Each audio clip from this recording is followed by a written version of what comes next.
വിശ്വാസവും മതവിശ്വാസവും ജനിതകം. വിശ്വാസവും മതവിശ്വാസവും ജനിതക വിശ്വാസങ്ങളും പരസ്പര പൂരകങ്ങളാണ്. ഒന്ന്, വിശ്വാസം അമിത വിശ്വാസങ്ങളിലേക്ക് കടന്നു കയറുന്നത് ജനിതക സ്വഭാവങ്ങളുടെ പരിണിത ഫലമാണെന്ന് പറയേണ്ടിയിരിക്കുന്നു. രണ്ട്, മതവിശ്വാസം മനുഷ്യരിൽ സ്വാഭാവികമാണ്. പക്ഷേ അടിച്ചേൽപ്പിക്കപ്പെടുന്ന മതവിശ്വാസവും പരിണിത ഫലങ്ങളും തീവ്ര മതവിശ്വാസത്തിലേക്ക് നമ്മെ നയിക്കുന്നു.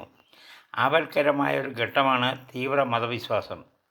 ജനിതകമായ ഉൽപ്രേക്ഷ ഈ തീവ്ര മതവിശ്വാസത്തിൻ്റെ ഉൽപ്പന്നമാണോ എന്ന് പരിശോധിക്കേണ്ടിയിരിക്കുന്നു.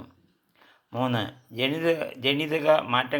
ജനിതകം മാറ്റങ്ങൾക്ക് വിധേയമായി കൊണ്ടിരിക്കുന്ന ഒരു കാലഘട്ടത്തിലാണ് നാം ഇന്ന് ജീവിച്ചുകൊണ്ടിരിക്കുന്നത്.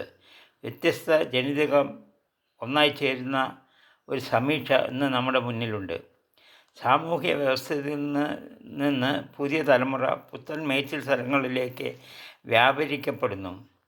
ഇങ്ങനെ സംഭവിക്കുമ്പോൾ കൂടിച്ചേരലിൻ്റെ ഫലമായി ജനിതകയിൽ പുതിയ പരിണാമങ്ങൾക്ക് ഇടവരും. പുതിയ യുഗത്തിൻ്റെ പുത്തൻ അറിവുകളുമായി അവ വ്യാപിക്കും.